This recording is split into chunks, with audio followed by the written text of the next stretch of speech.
Her true story from California. "You're not welcome anymore," my own daughter whispered. So I made one call that changed everything. The scent of jasmine is supposed to be sweet, a California promise of endless summer nights. But in the garden of the house my husband and I had built, it had started to smell like a funeral. Too heavy, too thick, clinging to the air long after the sun went down. I was Clara May Thompson, and for the last 3 years, since Richard passed, I had become a ghost in my own home, a keeper of a garden no one else in the house ever touched but often posted on Instagram. The house wasn't a mansion, not by Beverly Hills standards, but on its quiet street in Marin County, with views of the distant, fog-draped hills, it was a sanctuary. Richard and I had bought the land in 1987, when California real estate was still a dream most middle-class families could afford. We were both 32 then, young and foolish enough to believe that love and determination could build anything. We sketched the floor plan on a diner napkin at Mel's on Lombard Street, arguing playfully over the size of the kitchen while sharing a piece of apple pie that cost 95 cents. "It needs to be big enough for you, our kids, and all the chaos that comes with a life well lived," he'd said, his hand covering mine. His wedding ring still shiny and new after only 2 years of marriage. He was a financial planner, a man who saw the world in numbers and projections, but he built our home with poetry. Every corner had a story, every room a purpose that went deeper than mere function. The kitchen became the heart of our universe, with its butcher block island where Amelia did her homework while I prepared dinner, where Richard and I would sit with our coffee every Sunday morning, reading different sections of the newspaper and sharing the funny parts aloud. The living room, with its enormous stone fireplace, hosted countless Christmas mornings, birthday parties, and quiet evenings when we'd watch Amelia perform elaborate puppet shows with her collection of stuffed animals. Now, that home was my daughter Amelia's curated masterpiece. Her husband, David, a man who worked in brand synergy, whatever that meant, called it their forever space. The phrase made my skin crawl every time I heard it, delivered in his practiced corporate speak that turned everything into a buzzword. They had moved in 2 years after Richard's funeral, a decision they'd framed as a kindness wrapped in practical necessity.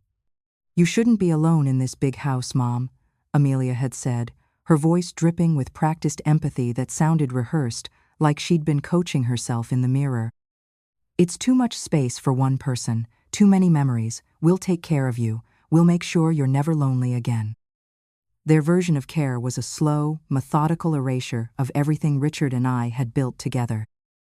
The warm, butter-yellow walls we had painted together one sweltering July weekend in 1993 were now a sterile, gallery white that made the house feel like a museum.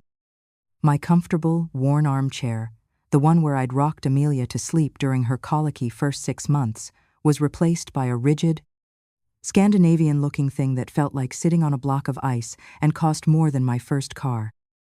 My life's collection of memories, the framed photos of family vacations to Yellowstone and the Grand Canyon, the little ceramic birds I'd collected from every antique shop Richard and I had visited during our weekend drives, the hand-painted plates we'd bought on our 20th anniversary trip to Tuscany was relegated to 2 shelves in my small downstairs room, which they generously called the guest suite. It was the former den where Richard used to watch his beloved Giants games, and I'd curl up with mystery novels on rainy afternoons. The transformation wasn't just physical, it was psychological warfare disguised as interior design. Every change erased a piece of my history, replaced my story with theirs. The family photos on the mantel were rearranged to feature more pictures of David and Amelia's wedding, their honeymoon in Bali, their perfect life that somehow required my invisibility to maintain its pristine image. I did what I had always done. I adapted. I made myself useful, indispensable in ways that felt both vital and utterly thankless. I was the silent engine that kept the house running, the invisible force that made their effortless lifestyle possible. I was the one who woke at 6 o'clock every morning to pull the weeds from the rose bushes Richard had planted for our 20th anniversary, each bloom a love letter that David's landscaping crew would have gladly bulldozed for cleaner lines.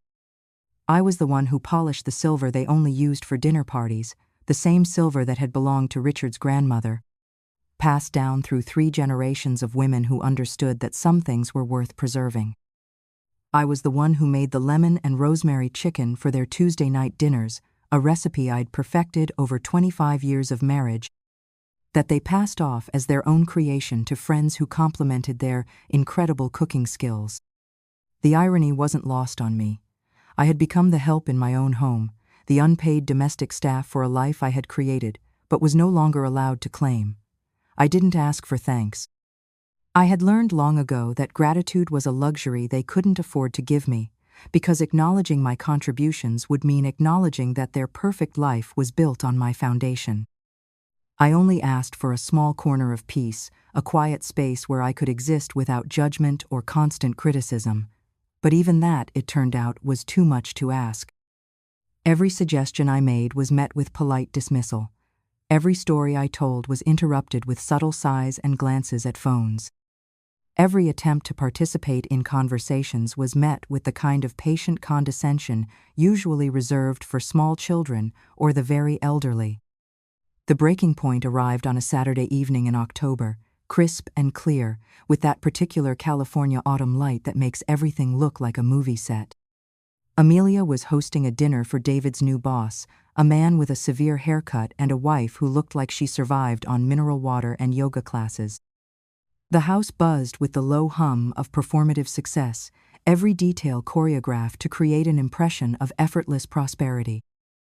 I had spent the entire day cooking, the same way I'd spent countless days preparing for Richard's business dinners when he was building his practice. The coq au vin simmered for 4 hours, the wine reducing to a rich, dark sauce that filled the kitchen with the scent of herbs and patience. The potatoes were dauphinoise, each slice paper-thin and layered with cream and Gruyère, the way Richard's French mother had taught me during our first year of marriage. The salad greens were hand-washed and dried, leaf by leaf, because David's boss was the type of man who would notice if the lettuce was wilted. I served the meal with the quiet efficiency of someone who had been doing this for decades, refilling wine glasses before they emptied, clearing plates before anyone had to ask. I moved through the dining room like a ghost, acknowledged with nods and murmured thanks that felt more like dismissals than gratitude. I was the invisible woman who made their evening possible, the backdrop against which their success story played out. The conversation flowed around me as if I weren't there. They discussed market trends, vacation plans, the private school where Leo, my grandson, was thriving in 3rd grade. David's boss mentioned his own mother, who lived in a wonderful assisted living facility in Scottsdale, and how much peace of mind it gave the family to know she was being properly cared for by professionals. It's so important to make sure our parents are comfortable in their golden years, the boss's wife added, her voice carrying the particular tone of someone who had never changed a diaper or held a sick child through the night. There are so many excellent facilities now. Much better than trying to manage everything at home. I caught the look that passed between Amelia and David, a silent communication that spoke volumes. The seed was being planted, the idea being cultivated. I wasn't just an inconvenience, I was a problem to be solved, a responsibility to be outsourced. I was carrying the dessert plates back to the kitchen, my hands trembling slightly from the arthritis that had been worsening over the past year when disaster struck with the cruel precision of a perfectly timed tragedy. My hand, stiff with the day's work and the evening's tension, brushed against a half-empty glass of red wine perched precariously on the edge of the marble counter. The glass tipped, as if in slow motion, spilling a perfect, blood-red circle onto the new, ludicrously expensive white rug that had cost more than most people's monthly rent. The conversation stopped mid-sentence. Every eye in the dining room turned from the spreading stain to me, standing frozen in the kitchen doorway like a child caught breaking something precious. The silence stretched for what felt like hours, but was probably only seconds, filled with the weight of judgment and the sharp intake of breath that follows any domestic catastrophe. "Oh my God, Mom," Amelia hissed, her voice barely above a whisper but carrying the force of a scream. Her perfectly practiced hostess smile froze on her face like a mask that had suddenly become too tight. She rushed over with a cloth napkin, dabbing uselessly at the expanding stain while her cheeks flushed with the particular shade of red that comes from public embarrassment. David's boss chuckled uncomfortably, the sound hollow and forced. "Don't worry about it," he said, his voice carrying the tone of someone who was absolutely worrying about it and making mental notes about the kind of household his employee maintained. "These things happen. That's what red wine is for, right? Creating memories." But the damage was done, and we all knew it. The perfect evening was marred, the carefully constructed image of domestic harmony cracked like a china cup. I stood there, mortified, mumbling apologies that felt inadequate and small. "I'm so sorry, sweetheart, my hands aren't what they used to be. I'll pay for the cleaning. I'll replace it if it doesn't come out." Amelia didn't look at me. She just kept dabbing at the stain, her movements sharp and angry, her jaw clenched with the effort of maintaining composure in front of company. David jumped in with his smooth corporate damage control, redirecting the conversation to safe topics while I retreated to the kitchen like a wounded animal seeking shelter. The rest of the evening, I stayed hidden in the kitchen, washing dishes by hand, even though we had a perfectly good dishwasher. Because the familiar rhythm of soap and water gave me something to do with my shaking hands. The sound of their forced laughter drifted through the house, a constant reminder of my transgression and the awkwardness that now hung over the entire evening like smoke from a fire that wouldn't quite go out. When the last guests had finally departed, their headlights slicing through the darkness as they drove away to their own perfect homes, Amelia walked into the kitchen. David was already upstairs, probably researching carpet cleaning services or calculating the cost of replacement. She didn't shout. Shouting would have been a release of pressure that might have cleared the air. Instead, she leaned against the marble island I had watched being installed just 6 months prior when they decided the old butcher block wasn't sophisticated enough for their new lifestyle.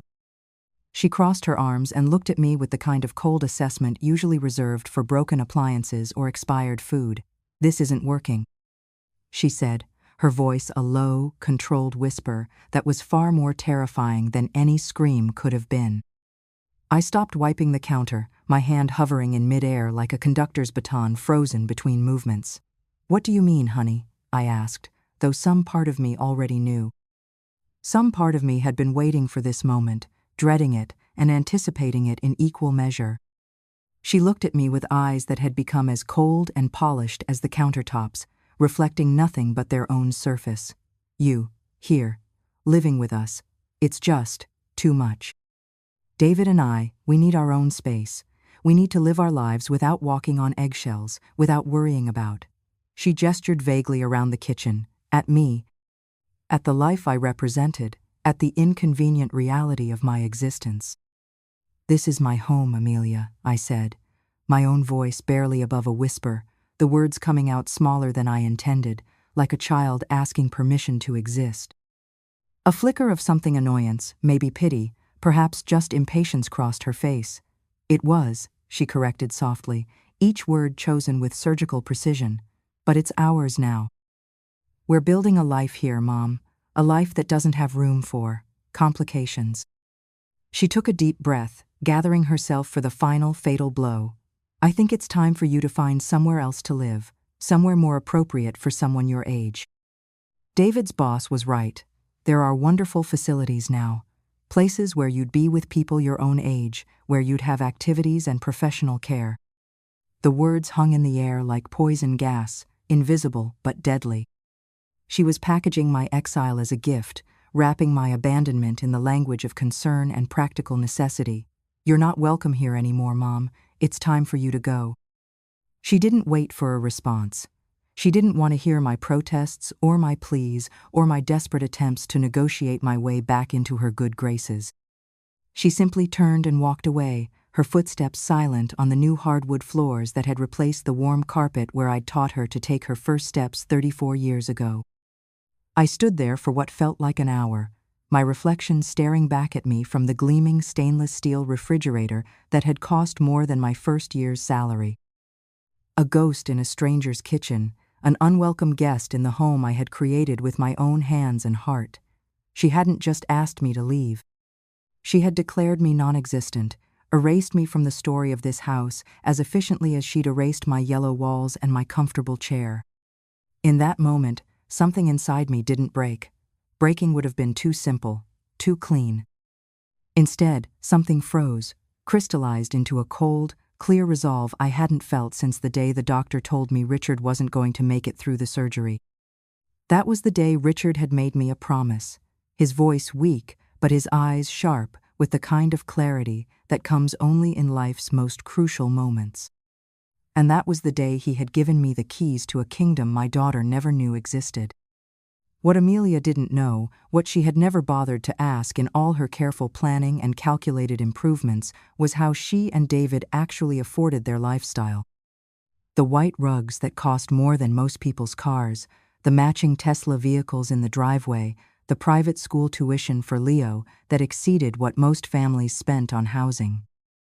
She thought it came from David's nebulous job in Synergy and whatever that actually meant in terms of actual income.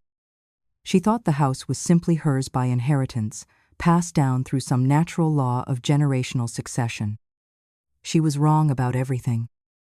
My husband, Richard, was a meticulous man who loved me with a fierce, quiet practicality that manifested in ways most people would never understand. He didn't write me poems or buy me extravagant jewelry or surprise me with romantic getaways. Instead, he did something far more profound. He made sure I would never be vulnerable, never be dependent, never be at the mercy of anyone else's charity or good intentions. He set up trust funds and insurance policies. He researched investment strategies and tax shelters. He spent his evenings reading financial documents and legal papers, not because he loved the dry language of law and finance, but because he loved me and wanted to build a fortress of security around our life together. The week before his final surgery, when we both knew his time was running short but were still pretending otherwise, he sat me down in this very kitchen and laid out the documents that would change everything. His voice was weak, but his eyes were sharp, with the kind of focused intensity I'd only seen when he was working on his most important cases. "Clara," he'd said, his hand shaking slightly as he opened the leather portfolio that contained our future, "I've arranged everything. The house, the stocks, the savings accounts, the life insurance policies, it's all been moved into the Richard Hayes Family Trust." I had nodded, not fully understanding the implications, my mind still focused on the surgery scheduled for the following Tuesday and the desperate hope that we were planning for a future that would never come to pass. "For the kids?" I asked, because that seemed like the natural assumption, the way these things usually worked. "For us," he corrected, his voice gaining strength as he explained the intricate legal structure he'd created. "And primarily, for you." He pulled out a thick document, bound in blue legal paper, and turned to a page he'd marked with a yellow sticky note. "While I'm alive, we're co-trustees," he explained, his finger tracing the relevant passages. "We make decisions together, just like we always have. But after I'm gone, the documents stipulate that you, Clara May Thompson, will become the sole undisputed trustee of the entire trust." "What does that mean exactly?" I had asked, my head spinning with medical terminology and legal jargon and the overwhelming weight of a future I couldn't bear to imagine. He smiled then, a sad, knowing smile that carried 30 years of marriage and a lifetime of looking out for each other. "It means you're the queen, my love. You control everything. Every dollar, every investment, every asset, every decision. Amelia and Leo are listed as beneficiaries, yes. They'll receive monthly distributions to maintain their lifestyle, to pay for the house, the cars, the school, everything they need. But you, and only you, have the power to decide how much they receive, when they receive it, and if they receive it at all." The implications were staggering, but he wasn't finished. "You can sell assets if you need to. You can change the beneficiaries if circumstances change. You can dissolve the entire trust and donate everything to a sanctuary for stray cats if that's what you want to do.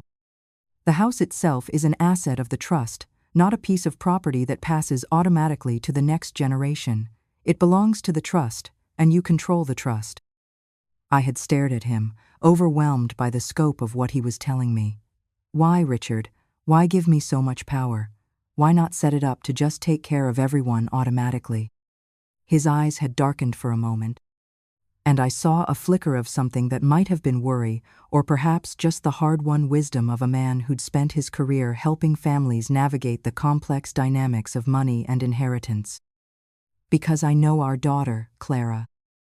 I know she has a good heart, but it's buried under a mountain of ambition and insecurity and the kind of entitlement that comes from never having to truly struggle for anything. He paused, choosing his words carefully. I've seen what happens in families when the older generation becomes dependent on the younger one. I've seen how quickly love can turn into resentment, how quickly care can become control. I need to know you'll always be safe, that no one can ever put you out of your own home or make you feel like a burden or a charity case. He made me promise then, his voice urgent with the weight of limited time. Don't tell them the specifics, Clara. Let them think it's all just happening automatically, like some kind of cosmic trust fund that runs itself. You never need to use this power if things go well. But if you ever do need it, if anyone ever tries to make you feel small or unwelcome or forgotten, it's there. It's your shield and your sword. For 3 years I had forgotten I even had a shield. I had let them walk all over me, accepting their story that I was a guest living on their charity, a burden they were graciously managing out of familial obligation. I had allowed myself to be diminished, to become smaller and quieter and more invisible with each passing month. Now, standing in the cold, silent kitchen with my daughter's words echoing in my ears, Richard's voice came back to me as clear as if he were standing right beside me. No one can ever put you out of your own home. The irony was perfect and terrible. My daughter had just done exactly what he'd predicted, and in doing so, she had activated the very mechanism he'd put in place to protect me. I didn't pack a bag. I didn't write a note or leave a forwarding address. I walked out of the kitchen, past the offensive white rug with its red stain that looked like a wound, and into my small room. I opened the bottom drawer of my dresser, beneath the winter sweaters I'd been saving for a colder season that might never come, and pulled out the simple leather portfolio Richard had given me.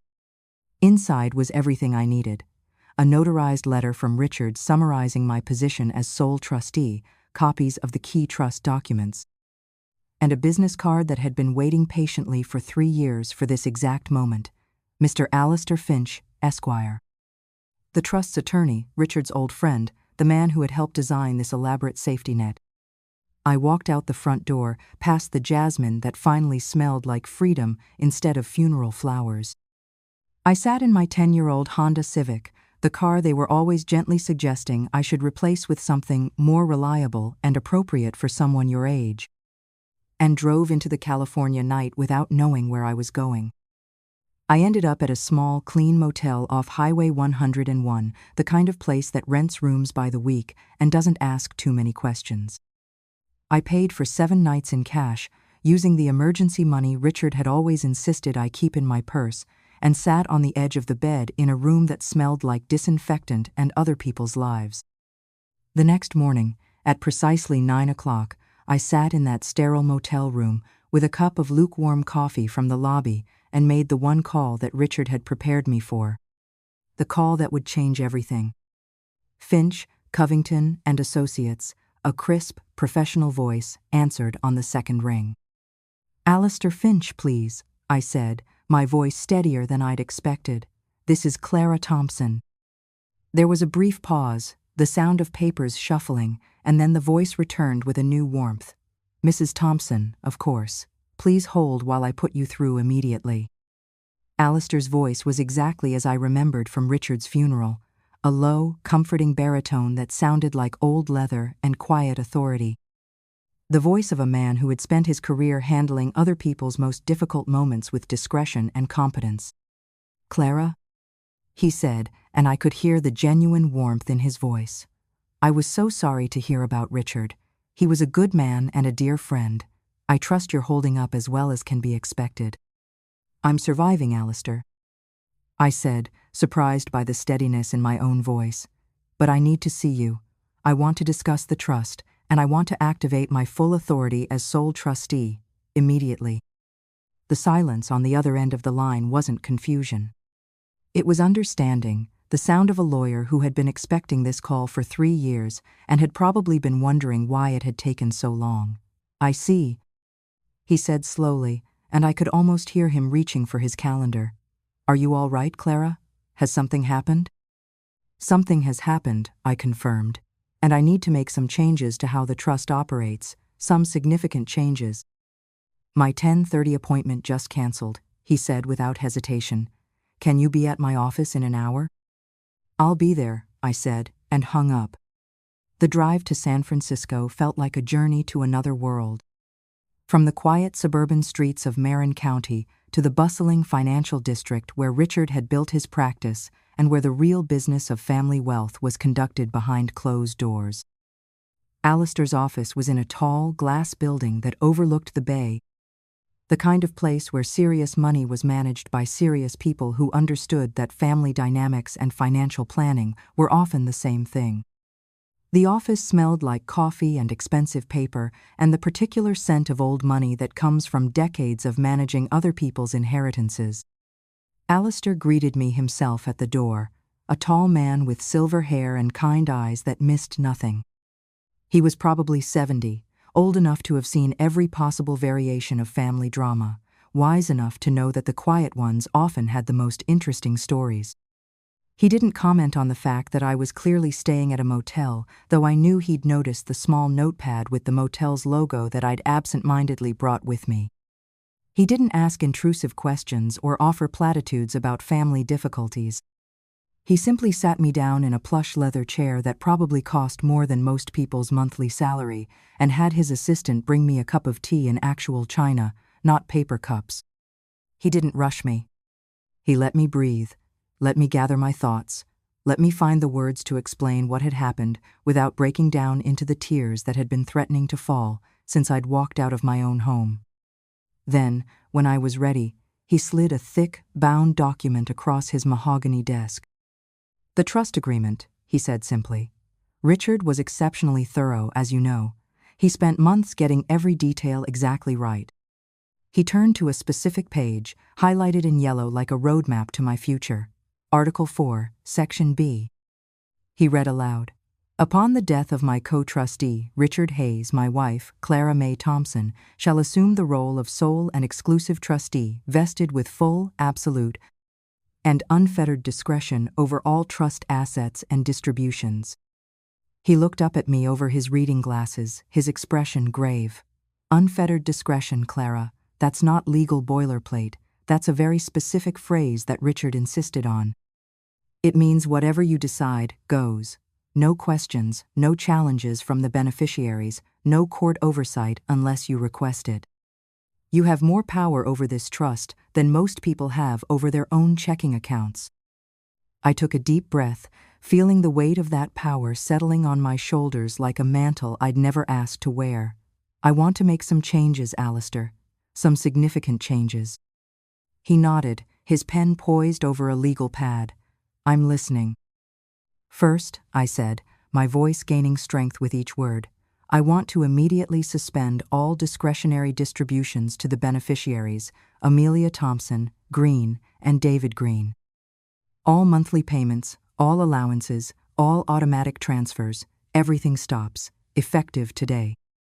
Alistair's pen began to move across the page, his expression unchanged. "Suspended indefinitely?" "Suspended indefinitely," I confirmed. "Understood. What else?" "The primary residence," I continued, "the property at 17 Poppy Lane in Marin County. It's an asset of the trust, correct?" "It is," he confirmed. "The largest single asset, worth approximately $2.4 million at current market rates. I want to sell it." For the first time, Alistair paused. He looked at me, really looked at me, and I saw a flicker of something that might have been concern, or perhaps just the professional instinct to make sure his client understood the implications of what she was asking. "Clara," he said carefully, "are you absolutely certain about this? That house. It's not just an asset, it's your home, it's where you built your life with Richard." "It's not my home anymore," I said, and my daughter's whispered words echoed in the expensive silence of the office.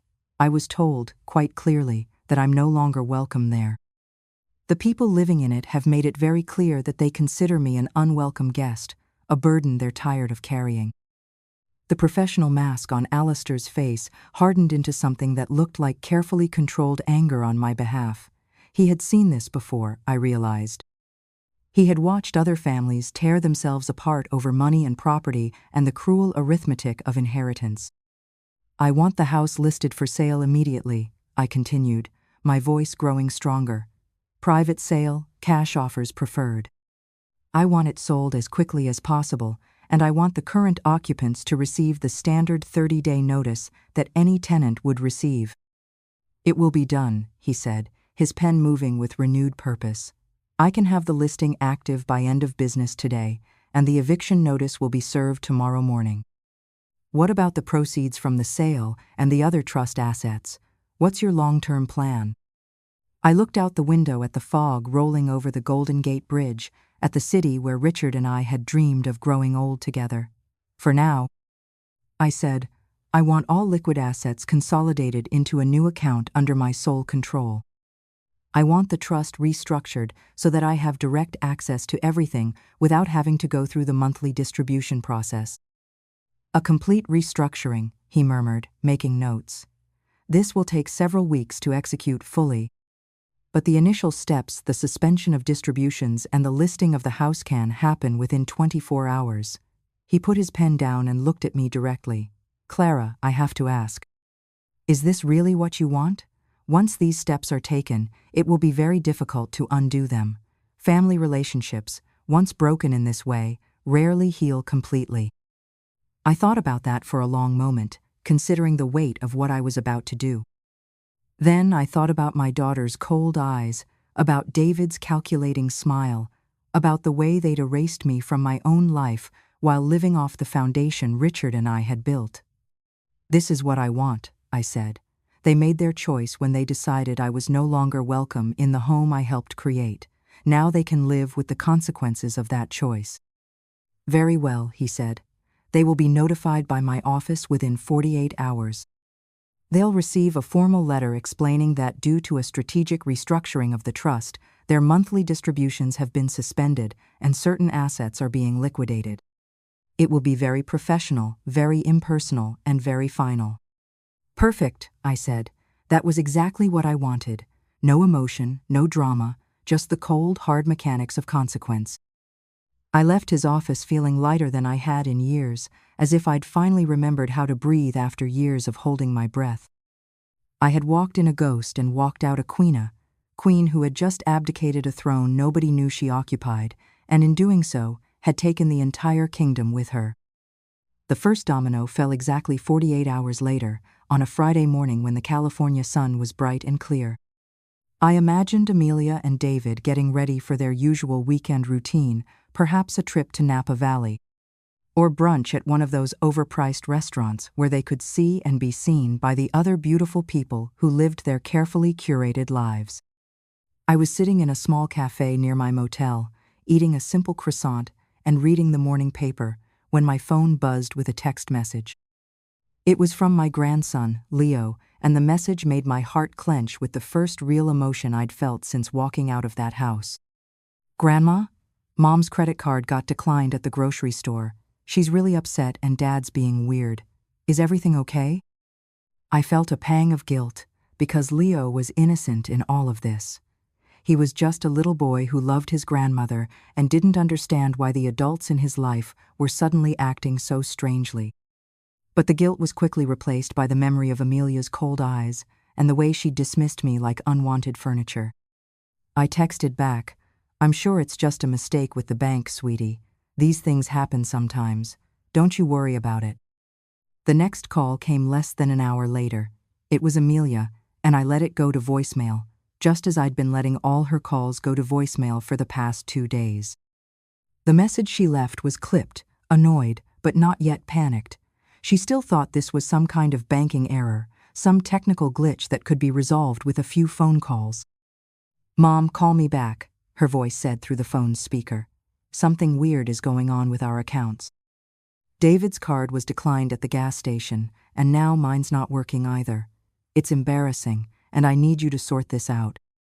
I'm sure it's something to do with Dad's old accounts that are somehow connected to ours. Please just call the bank and fix whatever needs to be fixed. Sort it out, fix whatever needs to be fixed, as if I were her personal assistant, responsible for managing the technical difficulties of her perfectly orchestrated life. The real explosion happened the following Monday morning. That's when the certified letters from Alistair's office would have arrived, along with the formal eviction notice and the information about the house being listed for sale. I was having breakfast at the same small cafe, reading the business section, and marveling at how different the world looked when you were no longer trying to make yourself invisible. My phone started ringing at 10:15 in the morning and didn't stop for the next 3 hours. Amelia called 6 times, David called 4 times. Even Leo called once, his little voice confused and scared, asking if I was okay and why Mommy was crying. I let them all go to voicemail, but I listened to each message, hearing the progression from confusion to anger to genuine panic as the reality of their situation began to sink in. "Mom, what the hell is this?" Amelia's voice was sharp with disbelief. "Some lawyer sent us a letter about restructuring the trust. What does that even mean? And why are we getting an eviction notice? This is our house. Call me back right now." Then David, trying to maintain his corporate composure but failing, "Clara, I don't know what kind of game you're playing, but you need to stop it immediately. Amelia is beside herself. You can't just sell the house we live in. We have a child. We have a life here. This is completely unreasonable." By afternoon, there was a "for sale" sign on the front lawn. Not a big, garish one, but a discreet, elegant sign that announced the property was available for private sale by appointment only. The neighbors would have seen it.